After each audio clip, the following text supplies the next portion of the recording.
มาแล้วเนาะเจริญธรรมยามเช้าตีสี่เนาะ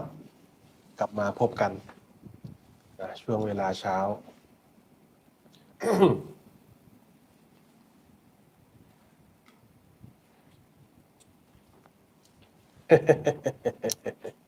เช็คสัญญาณภาพสัญญาณเสียงหน่อยภาพเสียงโอเคครับอาจารย์ครับเมื่อวานมีคำถามอะไรที่ค้างอยู่นะมีคำถามจำไม่ได้เหมือนกันมีคำถามค้างอยู่เหมือนกัน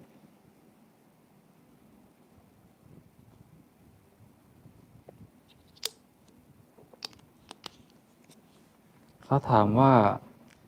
เวลาที่มีผัสสะตัวที่ดีดดิ้นมันเวลาที่ไม่มีผัสสะตัวที่ดีดดิ้นมันไปซ่อนอยู่ที่ไหนครับมันไม่ขยับตัวนะไม่มีเหตุนั่นเองคือจริงๆแล้วมันไม่มีจริงนะมันเป็นสภาวะที่เกิดขึ้นตามเหตุปัจจัยนั่นเองนะมันไม่ได้มีสสารอะไรนะมันไม่มีอะไรแต่มันเป็นอาการหรือเรียกว่าสภาวะที่หลงยึดถือเอานะสภาสภาวะที่หลงเข้ามายึดถือเอามันมีตั้งแต่หลงกายเลยนะตั้งแต่เกิดแล้วนะหลงยึดถือเอาแล้วก็สำคัญเข้าใจผิดไปเองเนี่ยหลงยึดถือเอาสำคัญผิดไปเองนะเกิดความดิ้นรนไปเองนะเกิดความดิ้นรนไปเพราะยังไม่รู้เพราะยังไม่กระจ่างนะเพราะยังไม่รู้จริงนะเพราะยังไม่กระจ่างในวิปัสสนาจึงทำให้เราถือผิดความถือผิดทำให้เราติดอยู่นะความถือผิดทำให้เราติดอยู่ในภพน้อยภพใหญ่ต่างๆไม่ว่าจะเป็นกามภพรูปภพหรืออรูปภพก็ตามนะเพราะการที่เรายังไม่ได้ศึกษาเลยทำให้เราไม่รู้จักความจริงเมื่อเราไม่เห็นความจริงเราก็เลยหลงติดอยู่นะหลงติดอยู่ในภพของตนเองนะถึงบอกว่าใครมีอะไรเขาย่อมแสดงสิ่งนั้นใครมีอะไรเป็นสมบัติเขาย่อมแสดงสิ่งนั้นคนที่จะออกจากภพได้คือคนที่รู้สึกตัวและเรียนรู้คนที่รู้สึกตัวว่าเราติดอยู่กับอะไรไอ้ความคล้องติดอยู่นั่นแหละเรียกว่าทุกข์หรือเรียกว่าที่มันขยับอยู่นะความคล้องและติดอยู่นั่นแหละทำให้เราเห็นว่ามันมีสิ่งที่ทำให้เราติดอยู่นั่นเองนะโดยเราจะเห็นชัดขึ้นก็ต่อเมื่อมันทุกข์นะเราจะเห็นชัดขึ้นเรื่อยๆเมื่อความทุกข์นั้นนะบีบคั้นมากขึ้นเรื่อยๆนะยิ่งทุกข์มากนะภพก็เด่นนะทุกข์ก็เด่นนะยิ่งทุกข์เนี่ยความรู้ก็เด่นไปด้วยนะยิ่งทุกข์เนี่ยความรู้ก็เด่นไปด้วยถ้าคนเคยเจริญจิตตภาวนาไปเนี่ยเวลาที่ทุกขเวทนาบีบคั้นที่ขาก็ดีที่ก้นก็ดีนั่งยิ่งยิ่งเราทนทุกข์ความรู้มันยิ่งเด่นเข้าไปจดจ่อนะยิ่งทุกข์มากความรู้ยิ่งเด่นมากนะมันเกิดจากเหตุเหมือนกันนะมันเรียนรู้จากเหตุเหมือนกันนะบางทีเราไม่รู้ด้วยซ้ำว่าไอ้ความทุกข์นี่มันระดับความทุกข์ของแต่ละคนเนี่ยมันยังไงบางทีเราทุกข์นิดเดียวเราว่าเราทุกข์มากแล้วอย่างเงี้ยเพราะเราถือตัวเองเป็นบรรทัดฐานนั่นเองนะ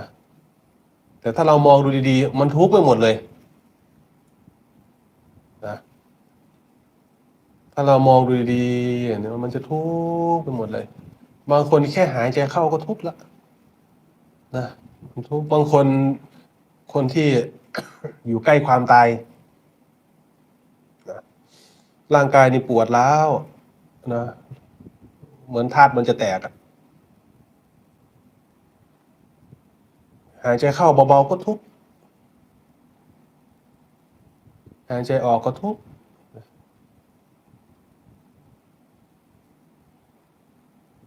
อะไรก็ตามที่เปลี่ยนแปลงได้สิ่งนั้นไม่ควรเข้าไปยึดถือเอาอะไรก็ตามที่เปลี่ยนแปลงได้สิ่งนั้นเป็นทุกข์นะทุกข์เป็นสิ่งที่เราควรรู้จักหรือว่า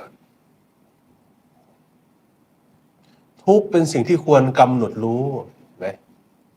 ให้เรารู้จักทุกข์ทุกข์คืออะไรทุกข์คือการเปลี่ยนแปลงนั่นเองนะทุกข์คือการเปลี่ยนแปลงทุกข์คือสิ่งที่ไม่สามารถทนอยู่อย่างเดิมได้นะอะไรก็ตามที่เปลี่ยนแปลงได้สิ่งนั้นเป็นทุกข์อะไรก็ตามที่ไม่สามารถเป็นอยู่อย่างเดิมได้สิ่งนั้นเป็นทุกข์นะความบีบคั้นก็ตามความพอใจหรือความไม่พอใจร่างกายเราก็ตามร่างกายเราหรือร่างกายเขาก็ตามเปลี่ยนแปลงได้นะเดินได้หายใจได้กินได้ถ่ายได้ตื่นได้นอนได้เห็นไหมทุกข์นะแล้วรอยยิ้มของเขาล่ะรอยยิ้มหรือความสุขของเขาล่ะท่านเรียกว่าเวทนาเขาไม่ได้ยิ้มตลอดเวลานะเวทนาเปลี่ยนแปลงได้เหมือนกันนะ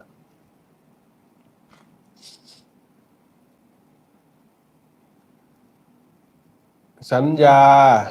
ความจำได้หมายรู้บางทีเรายังไม่รู้จริงเราไปจำผิดมาเองถูกไหมคนที่เข้าไปสำคัญมั่นหมายในสัญญาตัวเอง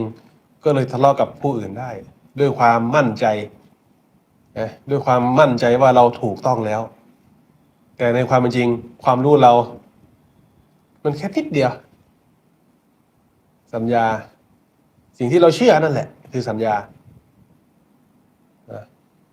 สังขารสิ่งที่เราคาดคะเนไปเองเห็นไหมในเมื่อเรามีตัวตนก็เราก็เทียบกับสัญญาแล้วเราก็คาดคะเนว่า มันต้องเป็นแบบนี้หรือเปล่าแม้ไม่มีเรามันก็เป็นแบบนี้ นะไม่ต้องคิดไปเอง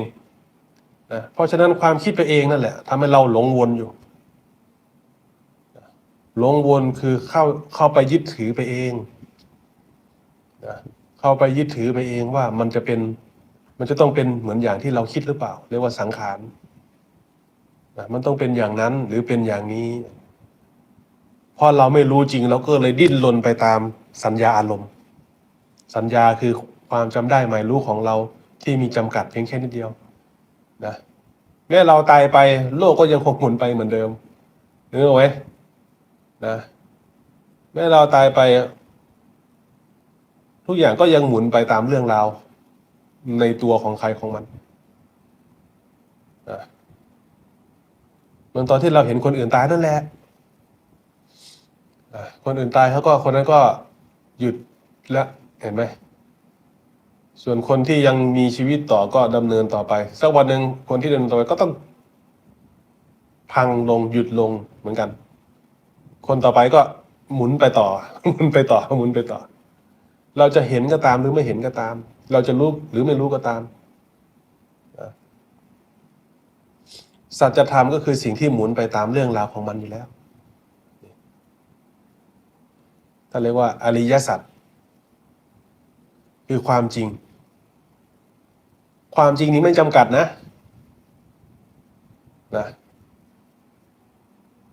พระพุทธเจ้าตรัสอริยสัจสี่ท่านเรียกว่าความจริงที่รู้ความจริงที่สามารถนำพาสรรพสัตว์พ้นจากทุกข์ความจริงที่ประเสริฐสี่ประการไม่ได้หมายความว่าสิ่งอื่นไม่จริงนะสิ่งอื่นก็มีอยู่จริงๆนั่นแหละ แต่รู้ไปก็ไม่เกิดประโยชน์กับเราอย่างนี้นะ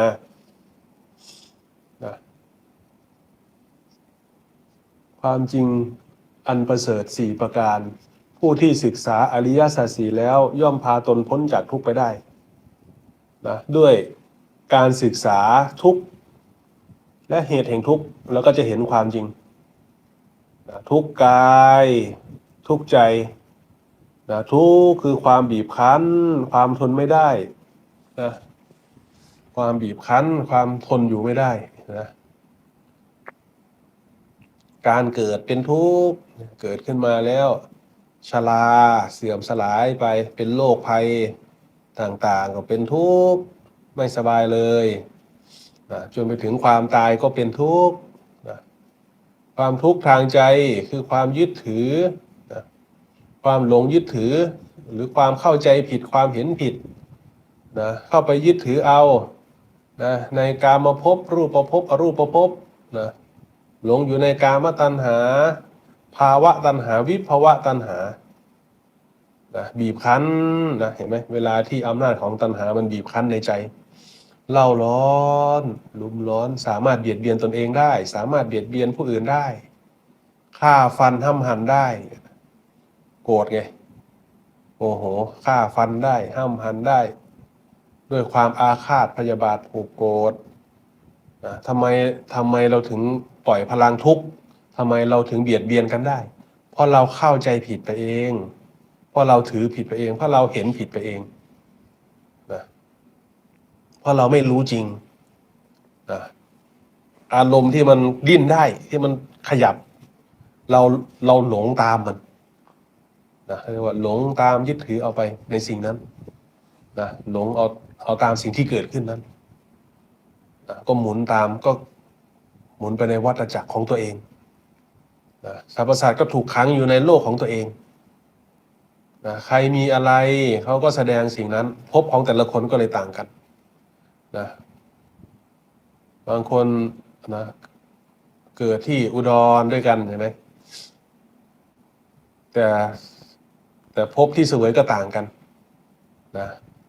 บางคนอยู่ในบ้านหลังเดียวกันแต่ก็เสวยภพที่ต่างกันบางคนมีความสุขบางคนมีความอยู่บ้านหลังเดียวกันแล้วแต่ใครฉลาดในการแสวงหาสมบัติเขาเรียกว่าความรู้สึกตัวและเห็นทุกข์เห็นโทษของความเห็นผิดแล้วก็เรียนรู้ที่จะออกจากมันเมื่อเราเห็นเหตุเห็นทุกข์แล้วนะ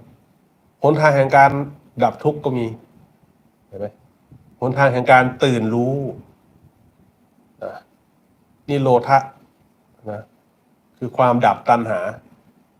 ด้วยวิปัสสนาหนทางแห่งการตื่นรู้นะมีหนทางนี้ด้วยเหรอมีเขาเรียกว่าหนทางแห่งการบรรลุธรรมนะ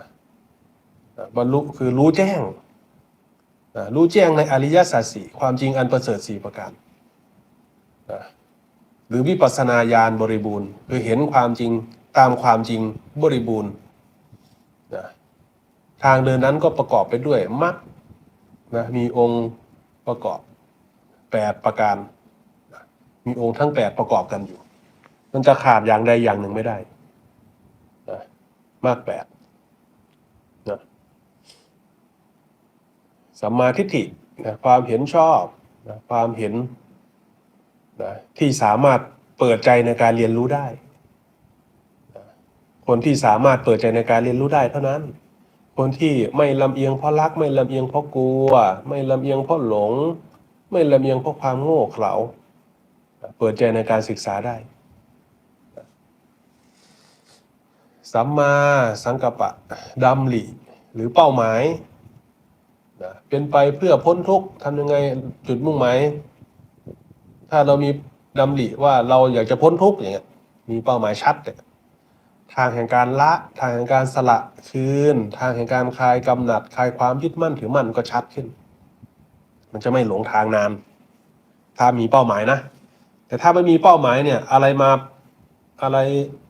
โผล่เข้ามาในห่วงของผัสสะไม่ว่าจะเป็นเรื่องตัวเองเรื่องคนอื่นมันก็มีโอกาสที่จะหลงคลาดเคลื่อนหลงยึดถือไปตามเรื่องราวที่เกิดขึ้นได้เลยเพราะเป้าหมายไม่ชัดมันต้องมีเป้าหมายที่ชัดเจนด้วยเป็นไปเพื่อออกจากทุกข์ สัมมาวาจาเจรจาชอบเจรจาเว้นจากการกระทบกระเทียบสอดเสียดดูหมิ่นโกหกพกลมเห็นไหมพูดตามเหตุตามผลตามความเป็นจริงด้วยความด้วยความหวังว่าจะเกื้อกูลประโยชน์ต่อกันด้วยความหวังว่าจะเป็นไปเพื่อความเข้าใจโดยเฉพาะเป็นไปเพื่อพ้นทุกข์เห็นไหมบางทีถ้ายิ่งพูดแล้วยิ่งทำให้คนเข้าใจผิดอย่างเงี้ยเราควรไม่พูดดีกว่าถ้าจะพูดแล้วมันจะเป็นโทษอย่างเงี้ยไม่พูดดีกว่าบางคราวนะเราก็ต้องรู้จักคนด้วยนะรู้จักการเวลาสถานที่บุคคลความเหมาะสมนะสัมมาวาจาสัมมากัมมันตะผู้ที่ปฏิบัติตรงปฏิบัติตรงกายกับใจเนี่ยไม่ขัดแย้งกันไม่ใช่กายอย่างหนึ่งใจอย่างหนึ่งเนอะไหมไม่มีที่รับไม่มีที่แจ้งเป็นผู้ที่ไม่มีมายาเป็นผู้ที่ตรงไปตรงมาสัมมากัมมันตะผู้ปฏิบัติตรงสัมมาอาชีวะเห็นไหมเลี้ยงชีพสุจริตสิ่งที่ได้มานี้ได้มาด้วยความบริสุทธิ์ไม่ได้ไปเบียดเบียนใครมานะถ้าเป็นนักบวชก็ได้มาเพราะเขาให้มาเห็นไหมสัมมาวายามะขนขวายชอบขนขวายในการละบาปอกุศลเมื่อเราเริ่มรู้สึกตัวขึ้นมาแล้วเราเห็นความเราสามารถเปิดใจในการเรียนรู้แล้วเราก็จะเห็นความเข้าใจผิดต่างๆนะขนขวายในการละบาปอกุศลที่เราเคยเข้าใจผิดนะขนขวายในการเจริญกุศลอะไรที่เราไม่เคยให้ทานเราก็ขนขวายในการให้ขนขวายในการรักษาศีลไม่เคยรักษาศีลก็รักษาศีลไม่เคยเจริญจิตตภาวนาก็ขนขวายในการเจริญจิตตภาวนานะขนขวายรักษาสิ่งที่เราเคยทำผิดพลาดไปแล้วก็อย่าให้มันเกิดขึ้นอีกนะถ้าเราขนขวายมาในทางกุศลแล้วสิ่งที่เป็นกุศลนั้นก็พึงรักษาไว้ไม่ให้มันเสื่อมถอยไปสัมมาวายามะคือผู้ขนขวายชอบนะขนขวายในการพัฒนานะมรรคตัวเองให้บริบูรณ์นะศรัทธาบริบูรณ์นะวิริยะบริบูรณ์มีศรัทธามีวิริยะนะมีสติสมาธิปัญญาบริบูรณ์นะสัมมาสติก็มหาสติปัฏฐานสัมมาสติสติระลึกรู้กายใจสัมมาสมาธิความตั้งมั่นชอบรู้สึกตัวอยู่กับตัวเองด้วยใจที่เป็นกลางเรียนรู้ในสิ่งที่มันขยับขึ้นมันขยับอีกแล้วเรียนรู้ตัวนี้เรียนรู้ที่มันขยับได้เพราะมันยังไม่พ้นนะเพราะมันทุกข์อยู่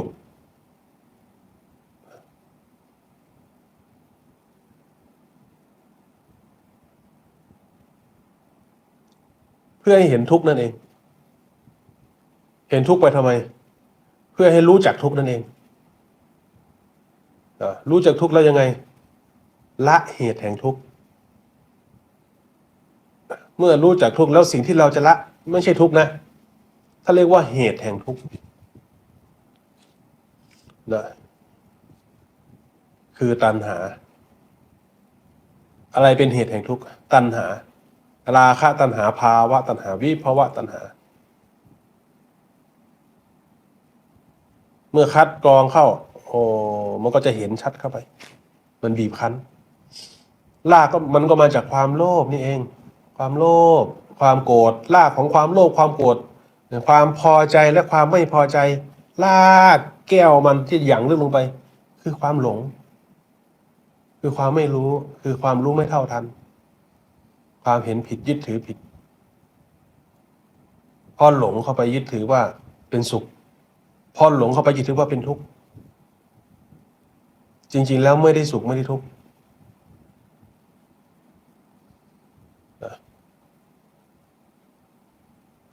เป็นไปตามเรื่องราวของมันเป็นไปตามเหตุปัจจัยในตัวของมัน เขาเรียกว่าปฏิจจสมุปบาทเห็นเหตุปัจจัยที่มันหมุนไป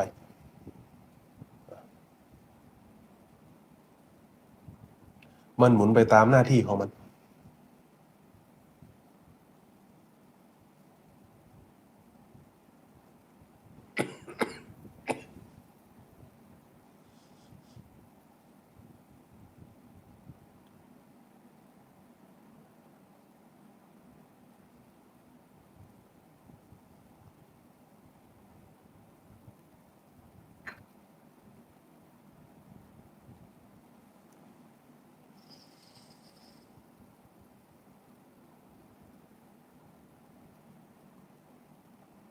จุดที่เราพึงสังเกตก็คือตัวที่มันขยับนั่นเองนะผู้ศึกษานี่พึงสังเกตระวังดูให้ดีขยับโลภเห็นไหมความอยากได้ของเขาโลภพึงสังเกตดูใจเราขยับได้แล้วมันยังทุกข์อยู่นะความอาฆาตพยาบาทขุ่นเคืองเพราะมันทุกข์อยู่หมายเขาไว้นะความพอใจมันยังดิ้นได้อยู่นะความน้อยใจความหดหู่ความมืดความเสื่องซึมสิ่งเหล่านี้ก็ปกคลุมความรู้ไว้นะ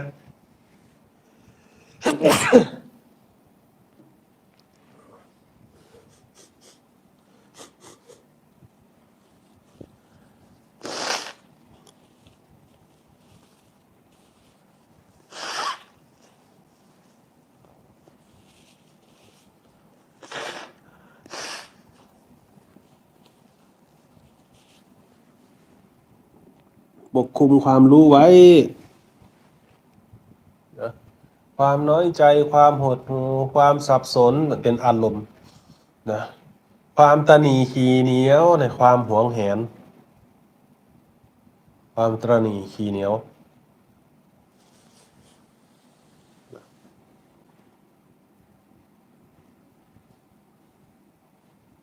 ยึดถือความติดอยู่นะความคิดที่มันเหยียบย่ำคนอื่นได้ความคิดที่เราสามารถเหยียบย่ำคนอื่นได้สามารถประมาทคนอื่นได้นะความคิดที่ทำลายคนอื่นได้ความเห็นผิดนะความฟุ้งซ่านมันเป็นทุกข์ที่ซ่อนอยู่ภายในความฟุ้งซ่านความสับสนความไม่เข้าใจ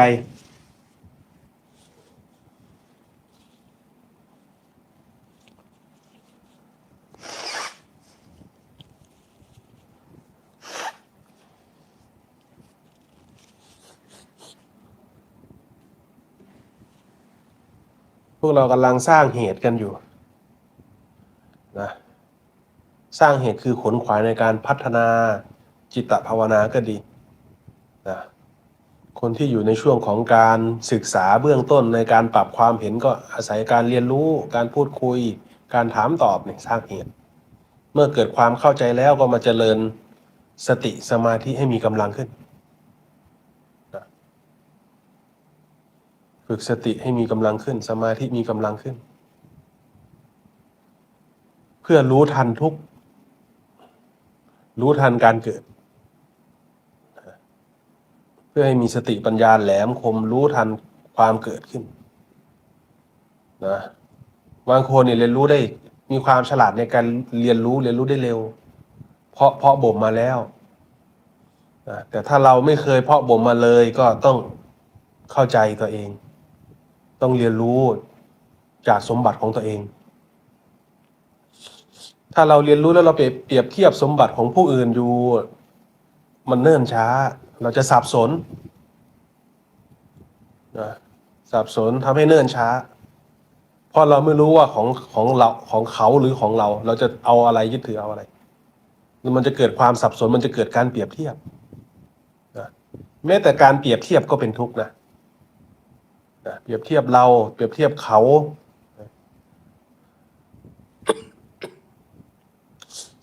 เมื่อเราปฏิบัติได้ถูกต้องเนี่ยการเปรียบเทียบมันจะลดลงเราจะเลิกเปรียบเทียบเราจะเห็นตามความจริงว่ามันของใครของมันนะเราจะเลิกเปรียบเทียบของเขาของเราคนโน้นคนนี้ประเทศนั้นเราจะเลิกเปรียบเทียบเราจะรู้ว่า ทุกอย่างมันล้วนแล้วแต่หมุนไปตามสิ่งที่เราทำทั้งนั้นเลยเห็นไหมสมมุติว่าเราเห็นบ้านเมืองนะสมมุติว่าเรามองไปเห็นโอ้ประเทศอเมริกาดีจังเลยสมมตินะเราก็ค้นขวายไปอยากจะดีเราก็ค้นขวายไปไปอยู่ที่อเมริกาไปถึงอเมริกาแล้วโอ้ทำไมคนนั้นดีจังเลยแล้วก็ค้นขวายไปว่าทำไมคนนั้นดีจังเลยขนขวายไปเรื่อยๆขนขวายไปเรื่อยๆนะแต่ถ้าเรารู้สึกตัวเนี่ย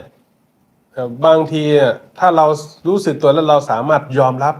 ความจริงในสิ่งที่ตัวเองมีอยู่ได้บางทีสิ่งที่เรามองข้ามไปมันอาจจะเกิดคุณค่ากับเราได้โอ้ไปนู่นมันไม่มีญาติไม่มีพี่น้องแต่อยู่ที่นี่มันยังมีพื้นที่ที่ได้เปรียบต่อเขาเรียกว่าอะไรได้เปรียบต่อการรู้พื้นที่ของตัวเองนะได้เปรียบทางภูมิศาสตร์ถนัดกว่านะเราจะทำยังไงได้บ้างอันนี้แล้วแต่คนที่เรียนรู้และศึกษาเอาเราจะถือเอาประโยชน์ได้มากน้อยเนี่ยบางคนก็อยู่ในประเทศไม่ได้ไปไหนแต่กับสามารถสร้างประโยชน์ขึ้นมาได้เห็นไหมบางคนไปแสวงหาอ่ะวิ่งแสวงหาบางคนไปแล้วไปทิ้งเฉยๆตายทิ้งเฉยๆก็มีมันไม่เหมือนกันมันก็เหมือนกันแต่มุมมองที่เห็นมันไม่เหมือนกัน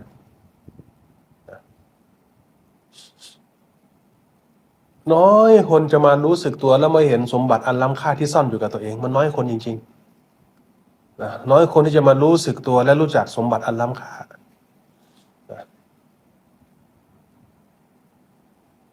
น้อยคนมากจะมารู้สึกตัวแล้วก็มาเจริญจิตตภาวนามาเห็นตามธรรมะมารู้จักธรรมะอันเป็นที่พึ่งอันเกษมเลยน้อยคนจะรู้จักที่พึ่งอันเกษมมีอยู่เนอะไหมถ้าเหล่านั้นมีอยู่ผู้ที่แสวงหาที่พึ่งอันเกษมนี่มีอยู่นะ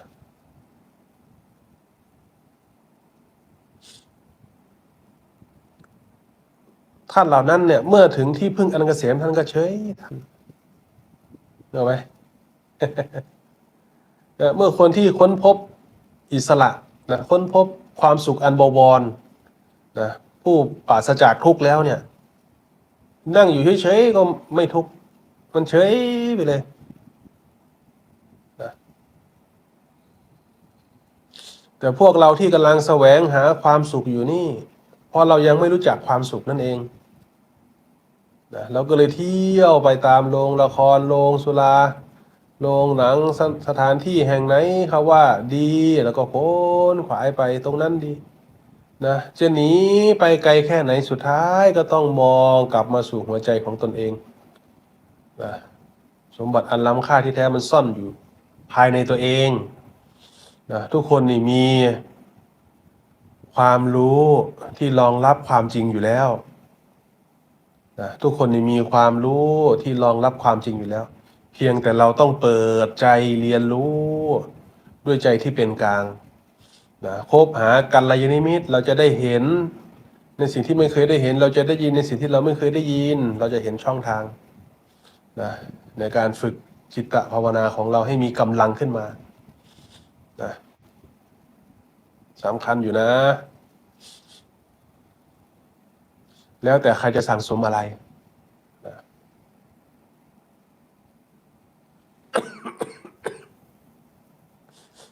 นะแล้วแต่ใครจะสั่งสมอะไรเข้าสู่หัวใจตัวเอง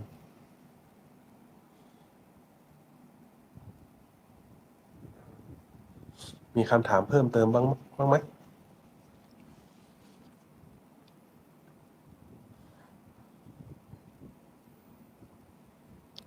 ดูลมแล้วรู้มันก็ชัดแยกออกมาจากการดูอย่างนี้ถูกใช่ไหมครับใช่แล้ว การเฝ้าเรียนรู้ที่ลมหายใจเฝ้าสังเกตกายเฝ้าสังเกตใจตัวเองไปนะเฝ้าสังเกตดูผัสสะลมมากระทบเป็นยังไงดูบางทีเราอาจจะเห็นอารมณ์และความคิดของเรา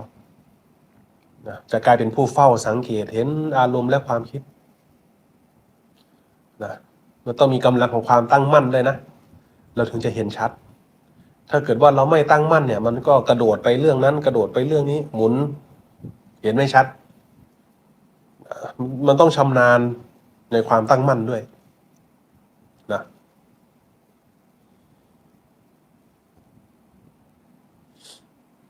ความตั้งมั่นจะทำให้เราเห็นอนุโลมปฏิโลมได้ชัดนะเห็นย้อนหน้าย้อนหลังเนี่ยเห็นกลับไปกลับมาเห็นมีไม่มีเห็นความเสื่อมสลายมันจะเห็นได้ชัดเราจะเห็นรายละเอียดของความมีอยู่นะมันจะไปแจ้งที่ความไม่มีเห็นความไม่มีมันจะไปแจ้งชัดในความมีอยู่นะ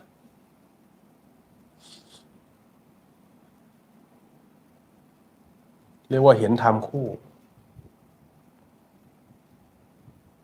เกิดดับธรรมคู่บวกลบนะมืดสว่างดีชั่วธรรมคู่ใจที่ตั้งมั่นนะถึงจะไปเห็นมันต้องอาศัยใจที่มีตั้งมั่น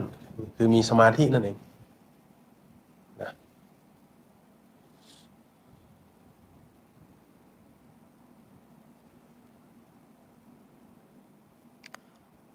ทุกครั้งที่ถูกกระทบ จะมีตัวหนึ่งคอยเฝ้า ดูตัวที่มันดิ้นในความไม่พอใจในความพอใจ แต่จุดที่ห้ามไม่ได้เลยคือ ไม่เคยทันความโกรธต้องทำอย่างไรถึงจะทันอารมณ์โกรธคะเวลาโกรธข้างในมันหมุนเร็วมากเจ้าค่ะเออความโกรธนี่มันรุนแรงรวดเร็วเหมือนไฟป่านะเวลาที่ความโกรธ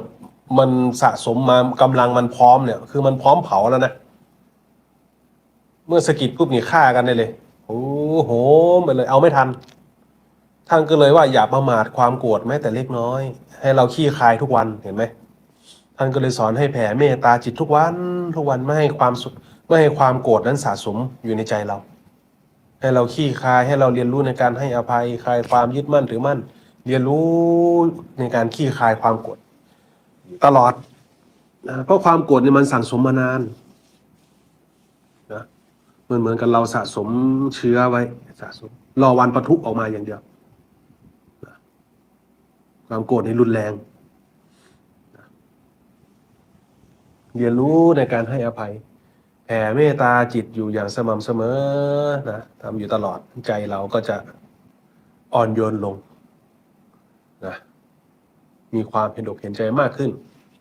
นะ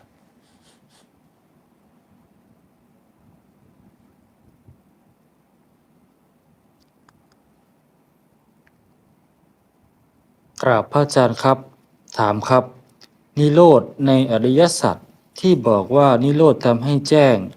ถ้ามันเกิดขึ้นผล ถ้ามันเกิดผลขึ้นมาคือกระจ่างแจ้งตามมาแบบนี้เรียกว่าทำให้แจ้งถูกต้องถูกทางไหมครับ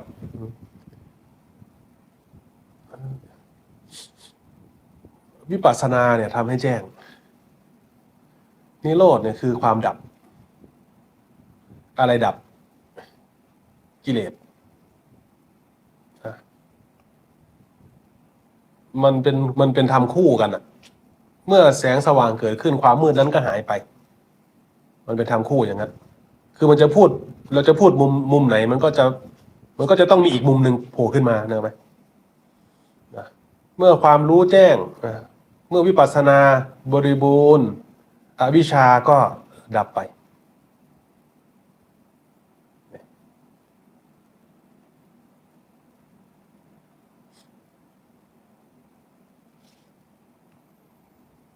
ตัวอวิชชาเนี่ยครับพระอาจารย์ครับ มันเป็นตัวยังไงครับพระอาจารย์ครับเรานี่เอง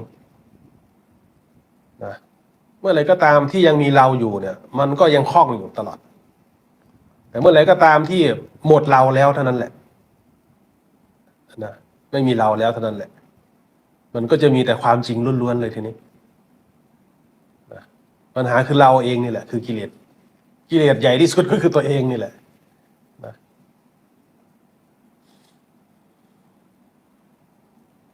เส้นทางในการที่จะทำให้หมดเราเนี่ยครับอาจารย์ครับต้องทำยังไงครับทานนี่ไงทานศีลภาวนานี่ไงหนทางนี้ท่านปูเอาไว้ชอบแล้วทานมันจะสวนทางกับโลกนะ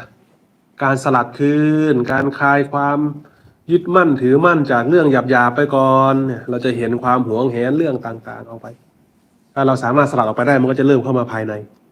ความถือตัวทีนี้ความสำคัญตัวนะความคิดที่เข้าใจว่าได้เปรียบความเข้าใจว่าทุกอย่างจะต้องเป็นบนอย่างที่เราคิดอย่างเงี้ยมันเป็นความเห็นผิดทั้งหมดเลยนะเราต้องทานแล้วก็มีขอบเขตเพื่อให้เราเรียนรู้ภายในได้ดีหมายความว่าเราจะไม่มีเชื้อมาเผาตัวเองเพิ่มนั่นเองนะศีลเนี่ยเป็นเครื่องกั้นไม่ให้เราตกไปสู่โลกที่ชั่วคือไม่หาเชื้อมาเผาตัวเองนั่นเองศีลนี้ก็เป็นเครื่องกั้นป้องกันตัวเองไว้จิตภาวนาก็เป็นการรื้อถอนภพภายในนะความเห็นผิดความเข้าใจผิดนะความหลงติดค้างอยู่ในเรื่องในอดีตที่ผ่านมาแล้วความหลงติดอยู่กับคนอื่นนะความหลงติดอยู่กับเรื่องนั้นที่คาดคะเนไปเองอย่างเงี้ยนะจนเรามาเห็นโอ้ยเราเข้าใจผิดไปเองโอ้ยเราเองเลยนี่ที่ขังตัวเองไว้อยู่โอ้ยเป็นไม่ได้ยังไงทำไมเราไม่เคยรู้ทำไมเราไม่เคยเห็น โอ้ยอัศจรรย์ธรรมะของพระพุทธเจ้าโอ้ยไม่น่าเชื่อธรรมของพระเจ้าท่านเลิศประเสริฐขนาดนี้เชียวเลยเห็นทำให้เรารู้สึกตัวขึ้นมาจากภายในนะโอ้อัศจรรย์โอ้ข้าพเจ้าขอถึงพระพุทธเจ้าเป็นที่พึ่งเห็นไหมประจักษ์ขึ้นมาหายสงสัยนะแม้ไม่เห็นพระพักตร์ของพระพุทธเจ้าก็กราบลงอย่างสุดหัวใจนะไม่มีรัตนะใดจะเสมอเหมือนแล้วโลกใบนี้นะคนที่เห็นตามก็เทิดทูนบูชาพระพุทธเจ้านะไม่มีอะไรบูชาก็บวชเลยนะเอาตัวเองนี่แหละบูชาพระพุทธเจ้าเอาชีวิตเนาะเขาเรียกว่ามอบกายถวายชีวิตนะบูชาต่อพระพุทธเจ้าต่อพระธรรมต่อพระสงฆ์ไม่มีอะไรจะให้เพราะทุกอย่างเนี่ยมันไร้ค่าไปหมดเลยในโลกนี้อะไรมีค่าที่สุดตัวเองเนี่ยน่ะเหรอฮะยกถวายเลยนะมอบกายถวายชีวิตบูชาคุณต่อพระพุทธเจ้าพระธรรมพระสงฆ์นะเห็นไหม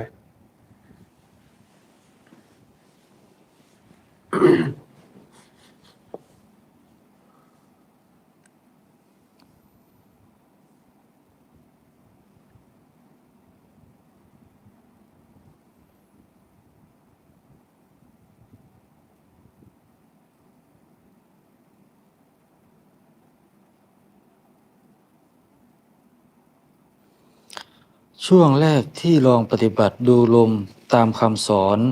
ได้ยินเสียงแม้กระทั่งแมลงตัวเล็กเดินจนมีครั้งหนึ่งได้ยินเสียงพ่อกับแม่กำลังทะเลาะกันทั้งที่เราอยู่ห่างจากบ้านประมาณ2-3 กิโลจึงรีบกลับบ้านพอถึง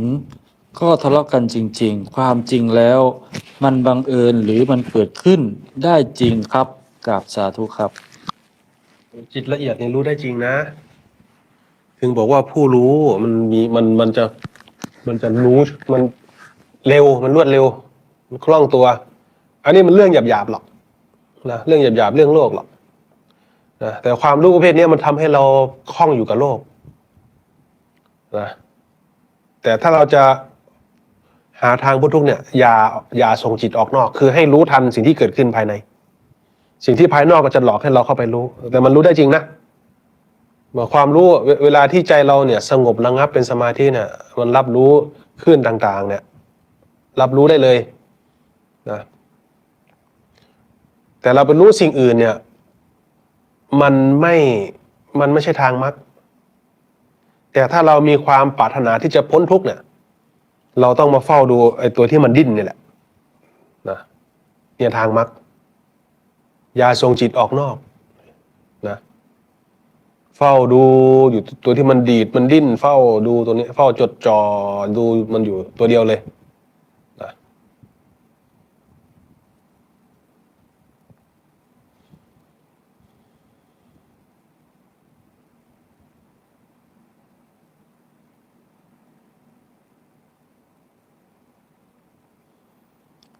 ไอ้ตัวที่มันดีดมันดิ้นนี่ครับอาจารย์ครับ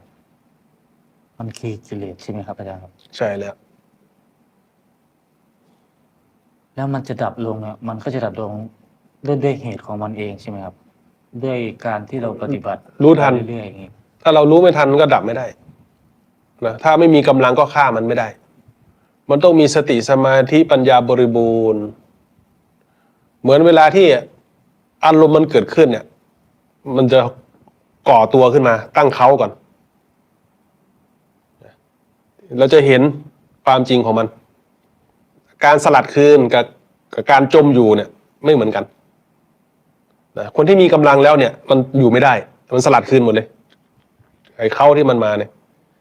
นะเหมือนมันละกับมันสละนะไม่เหมือนกันเหมือนการสลัดคืนกับความหลงวนอยู่นะผลของคนที่ฝึกกับคนที่ไม่ฝึกก็เลยต่างกันเห็นไหมคนที่ฝึกมาอะไรเกิดขึ้นก็ทิ้งได้เร็ว ทิ้งได้เร็ว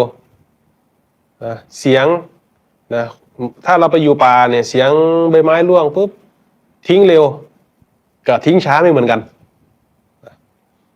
ยิ่งเราใช้ชีวิตอยู่อารมณ์ที่มันเกิดขึ้นเนี่ยมันละเอียดกว่าเสียงพวกนั้น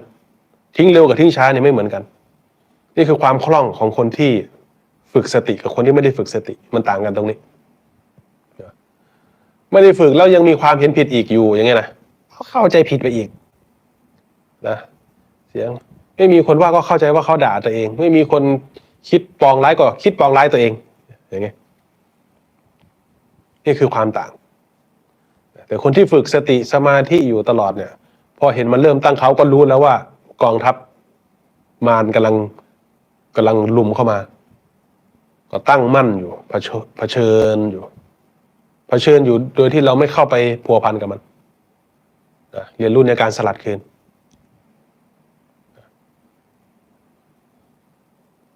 ไอ้ตัวที่มันคิดว่าคนนั้นคนนี้ว่าให้มันอย่างเงี้ย อือฮึ เป็นทุกคนไหมครับอาจารย์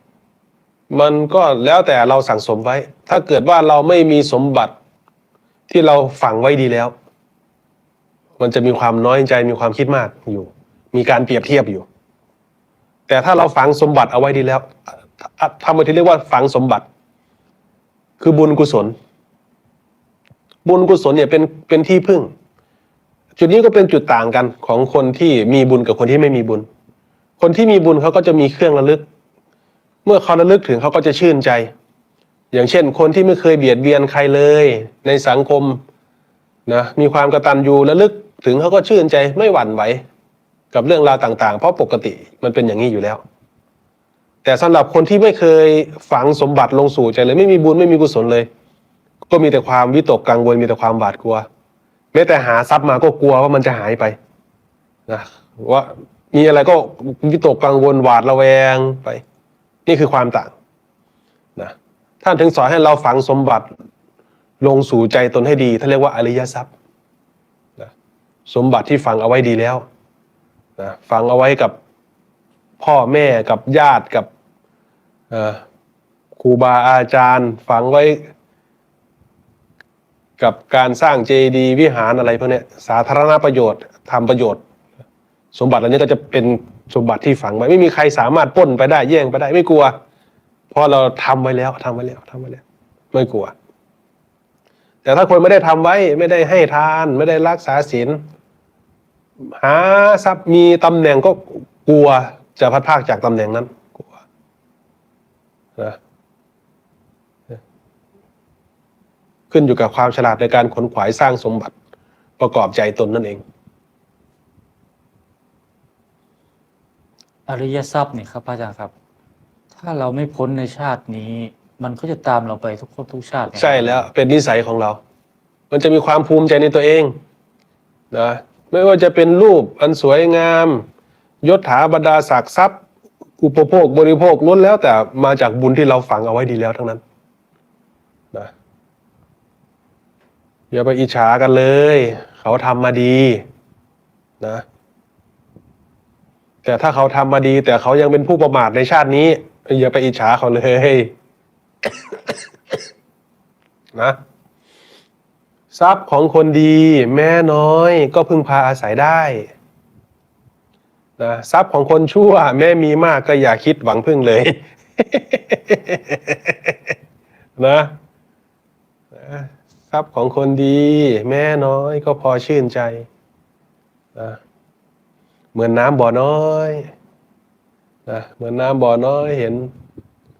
พอได้ชื่นใจพอได้อาศัยนะทรัพย์ของคนดีแม้จะน้อยนะแต่ถ้าเป็นทรัพย์ของคนชั่วโอ้ยเอามาใช้ไม่ได้มันมีพิษนะเมื่อเปรียบเทียบกับมหาสมุทรนั่นแหละเค็ม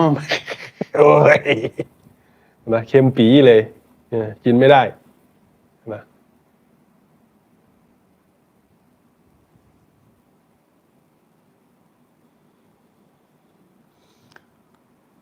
กับพระอาจารย์ค่ะ ตอนนี้ทำตามพระอาจารย์รู้สึกสงบลง ไม่คิดไปก่อน เคยกลัวความมืดก็ลดลง ฟังเสียงพระอาจารย์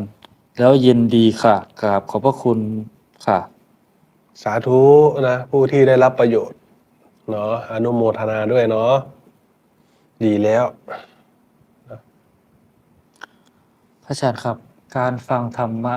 ในตอนเย็นกับตอนเช้าเนี่ยมีความแตกต่างกันไหมครับ ก็แล้วแต่คนถนัดนะต่างกันอยู่ ตอนเช้าเนี่ยมันก็ยังมันสงบสงัดไปอีกแบบหนึ่งนะตอนเย็นก็เป็นอีกแบบหนึ่งนะ ตอนเย็นก็คล้ายๆเป็นการเคลียร์ของเก่าในระหว่างวันอย่างนี้ใช่ไหมครับอาจารย์ครับ อือฮึ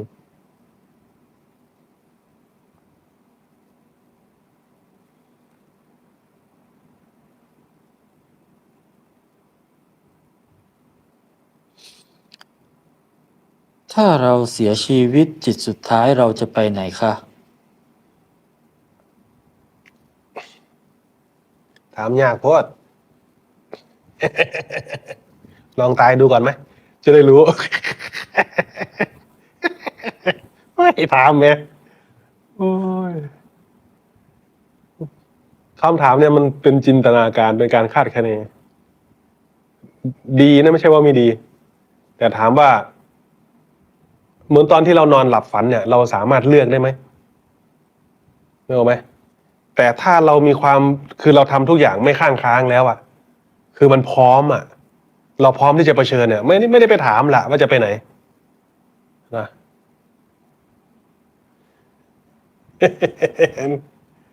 เนอะ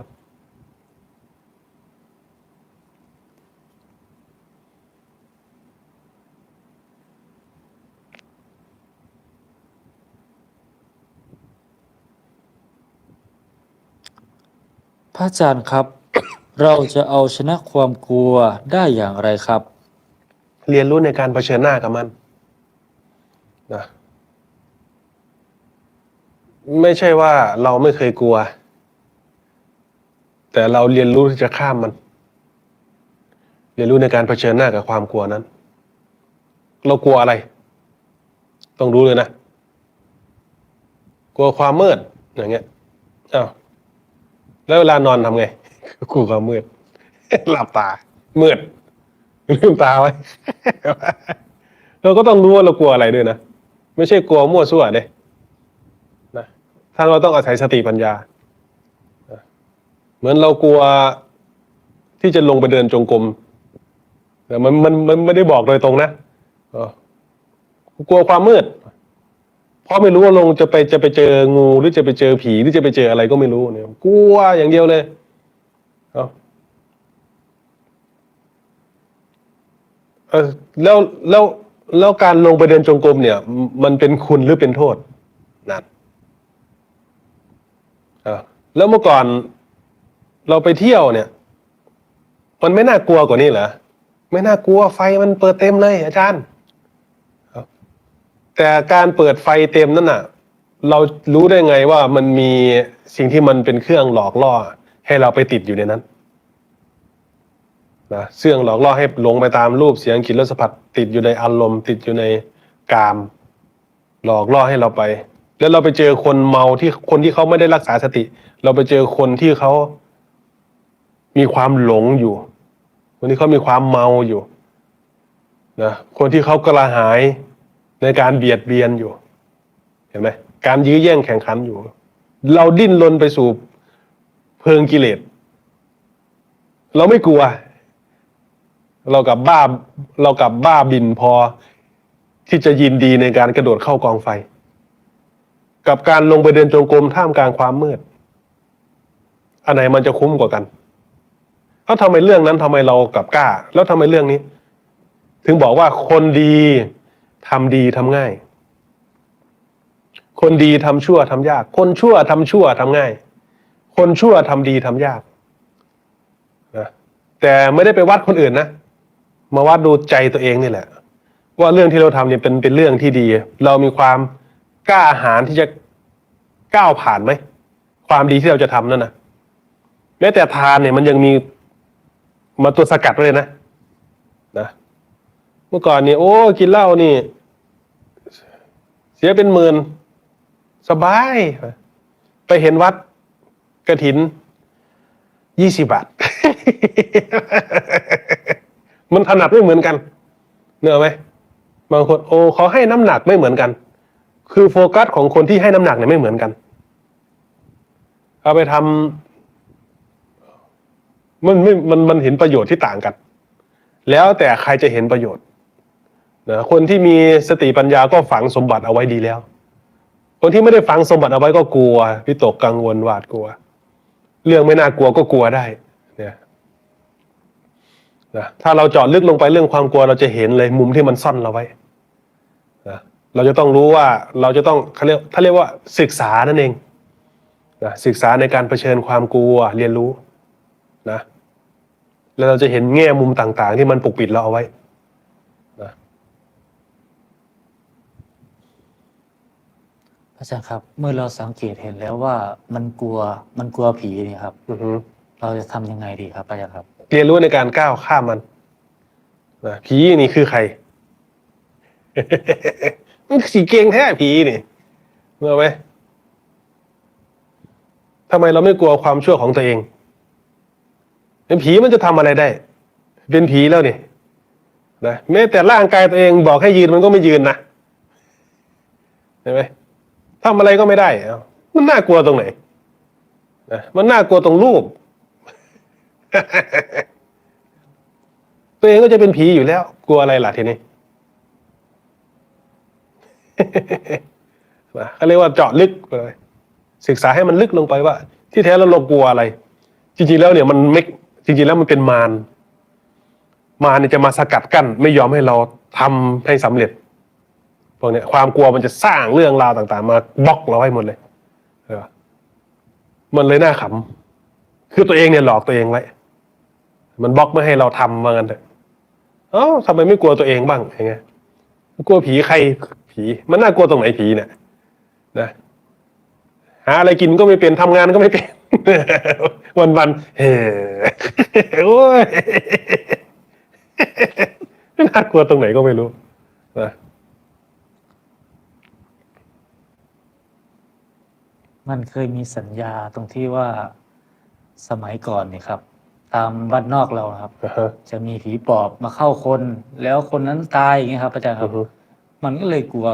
กลัวตายใช่ครับผีเนี่ยมันจะทำให้เราตายได้หรือเปล่าเนี่ยพอเราตายแล้วก็เป็นผีไงนั่นแหละเราก็จะเป็นเพื่อนกันกับผีเมื่อเรามีผีเป็นเพื่อนเราก็ไม่กลัวผีแล้วต้องมองให้เห็นเราตายนั่นแหละแล้วก็จะมีเพื่อนเป็นผีแล้วมีผีเป็นเพื่อนก็ไม่กลัวแล้วทีนี้ว่าแต่จะเป็นผีแบบไหนนี่แหละผีแบบฝังสมบัติเอาไว้แล้วหรือยังอย่างเงี้ยมันตายอยู่แล้วคนเราอะแต่เราจะตายแบบไหนเนี่ยเห็นไหมเดินจงกรมตายเนี่ยโอ้เท่นะ นั่งภาวนาตายนี่นะกลับไปเที่ยวแล้วเมารถตกคลองตายอย่างเงี้ยโอ้มันคนละเรื่องนะไปห้ามเพื่อนทะเลาะกันโดนแทงตายโอ้ตายโง่เลยวะเห็นไหมมันมีผีโง่กับผีฉลาดเลือกเอา ตายอยู่แล้วนะ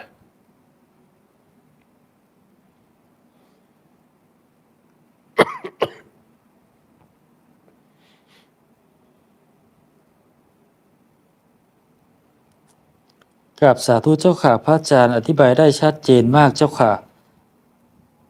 อนุโมทนาสาธุค่ะ เรื่องอะไรเรื่องผีเหรอ ทุกเรื่องที่พระอาจารย์อธิบายมาครับ เออเฮ็ดหยังกับโบเป็ดยังสิบยานมันอยู่นะ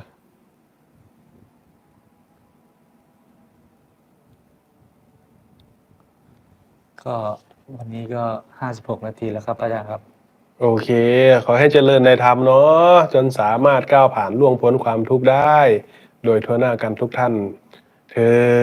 น สาธุ